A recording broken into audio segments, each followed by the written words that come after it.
Hey yo, what's up? It's the monarch of the subterranean, legendary lethal lyricist, rhyme inspector, master craftsman, Percy P.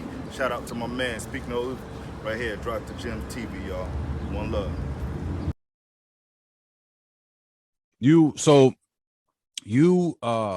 Butterfly, how do you now form, like, you get the group going, but now how does it become serious now? Before, just like, me and L link up, we do demos, but now we actively searching for a record deal. What was that process like? Yeah, because at the time, Ishmael Butterfly was he was an intern at this record label called Sleeping Bag Records. You know what I'm saying? Wow, EPMD. EPMD, nice and smooth. Yeah, Diesel, just yeah, Diesel, just crazy. ice, just ice. Oh Yeah. yeah. Yep. He was good friends with all these cats, Diesel and all them. And because he was the intern there, they would send him off to do all these little errands for them all over the city to different production companies, record labels. And he was getting his network on. You know what I'm saying? He was meeting motherfuckers, you know what I'm saying, getting business cards, find out who was who at the record label. And then what he would do is he used those resources he had, that networking situation he created, and he started shopping the demo that we put together, you know what I'm saying, to those people. And one day he called me from New York. He would, go back and forth from New York to Philly and stuff like that, you know what I'm saying, to do what he had to do. And he called me one day and was like, yo, man, I think this new label called Pendulum Records just started. I think they might be interested in what we're doing. They the only ones that's actually called me back. So from there, they decided they wanted to meet us. And so we all went up there one day and just sat down with Ruben Rodriguez, Dennis Wheeler, may he rest in peace. He was the A&R who actually signed us to Pendulum Records.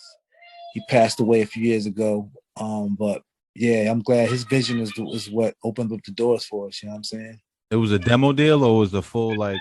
Nah, it was a full-on deal. It was a full-on deal. You know what I'm saying? They wanted to they liked what we did and they wanted to see what we can do with it. And they liked the fact that we were self-produced and all that, but they weren't confident in us in a major label studio type situation. But we never been in one of those. It was all basement, you know what I'm saying? Yeah, no doubt. Back room studio type stuff, you know what I'm saying? We didn't know nothing about all that crazy outboard equipment they was dealing with, and the Kai S950s and all that shit. Boards and shit. Yeah. Hell yeah. And how did Ladybug get in there? How did she? Well, before I got to rewind back when we started to do this stuff back in Philly.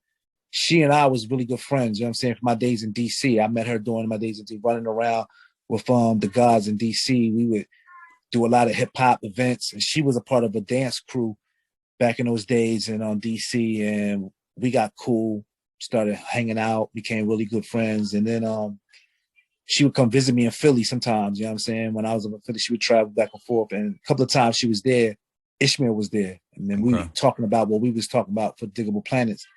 And one of the days we were sitting there just chilling, creating concepts and ideas for the demo. She was sitting there writing in a notepad and shit, you know what I'm saying? And we were like, every so often, we'd be like, what you doing over there? You know what I'm saying? And she was kind of like mad shy about it, you know what I'm saying? She kept to herself. So we was like, all right, cool. She's going to keep it close to the sleeve. All right. We just kept doing what we was doing. Then eventually at some point, you know what I'm saying? She broke out of her shell and we was like, yo, what you got over there? We heard her mumbling some shit. And she was like, yo, because we had music playing, you know what I'm saying? We listening to records, listening to different breaks, and we figured out a break. We'd have it looping. And she was over there writing. And then she wrote this one rhyme. I was like, yo, we was like, that shit is fucking hard.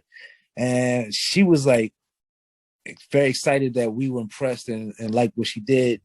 And eventually Ishmael was like, yo, come on, man. She got to be a part of this. You know what I'm saying? It just makes sense. You know what I'm saying? It just makes sense. He liked the whole dynamic of her breaking up the monotony of guys. You know what I'm saying? And no doubt. Giving it a flavor. You know what I'm saying? That female flavor. You need that balance. So he added that in there, and it was a great idea. You know what I'm saying? I think that was one of the things that sold it to the label too. They liked that. Right. That was a selling point. Yeah. Hell yeah. What was you? So you guys get signed to Pendulum. The group comes into fruition.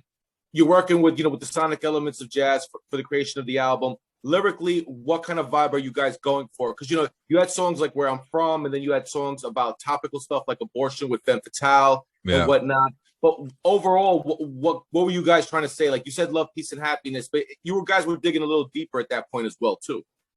Yeah, I mean, we wanted to just, speak on things that we knew about. You know what I'm saying? I mean, those days it was all about being originality. You know what I'm saying? Biters was not allowed in those days. You would get confronted on stage. You know what I'm saying? Right. Yes, people run up in your studio session. They find out you're doing some shit that sound even similar to what they doing. You know what I'm saying? So, yeah, that's a fact. You know what I'm saying? So we come from that era, and in that era, we wanted to set ourselves apart.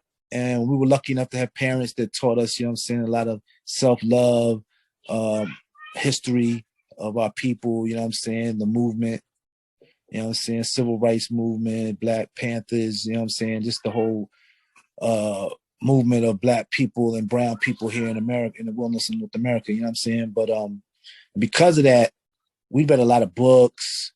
Right. We was into like sci-fi, you know what I'm saying? We was into poetry. We was also into hip hop. We was into a lot of different things. You know what I'm saying, back in those days, a lot of people was, you know what I'm saying?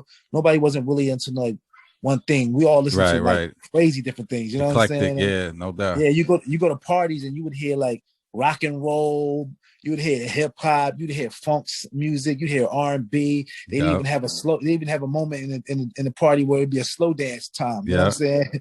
When you find that girl you wanted, you know what I'm saying? They don't really do that. Yeah. Nah, they don't do that no one, no doubt. The house so you go to a club, yeah. it's all one music. You either all house music, or either all hip hop, or either all funk, or either, you know what I'm saying? But back then we played all that house music, all that shit was for disco, because that was just nothing but disco, you know what I'm saying? We played all that back in those days. This is a fact. You know what I mean? But so we got all those inspirations blurbing around, you know what I'm saying? We trying to be original. This is what we into, you know what I'm saying? We knew that, I mean, we sure that there's other people doing this stuff, but we felt like this is original, you know what I'm saying?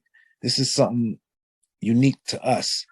So we tried our best to just bring that out. You know what I'm saying? We didn't have any real super formal blueprint to like, we want to make these songs like this, and we gotta have a song about abortion. It just was just a natural flow. We were talking about things that just happened in our life, because that La Femme Fatale song is a real story. You know what I'm saying? That actually happened with Ishmael and his girl back in those days. You know, in them days. You know what I'm saying? When he time period he wrote about it. You know what I'm saying? And so these were just all things we just wrote about, you know what I'm saying? Because it was about being real, being genuine, being original. You know what I'm saying? That era was just, and if you didn't, people recognized when it wasn't real. You know what I'm saying? And what they didn't, you know what I'm saying? So we didn't feel right to try to be something we wasn't. You know what I mean? Whether people was going to accept us or not. You know what I'm saying? Because we knew that calling ourselves Doodlebug, Ladybug, Butterfly, people was going to give us a side eye from the gate anyway. You know what I'm saying? Hip hop community where everything was larger than life. You know what I'm saying? We was coming on some other shit, you know what I'm saying? But at the same time, that era also, they knew about that. The Funkadelic, you know what I'm saying? We the Funkadelic era, you know what I'm saying? Yep. A lot of different crazy elements of music and fashion and stylistics, you know what I'm saying? Yeah. So it worked. It worked for us, you know what I'm saying? I don't know what would have happened if we had came out in this era, you know what I'm saying? You never know. No, but it was right timing, you know what I'm saying? It was the right timing. You got a line that's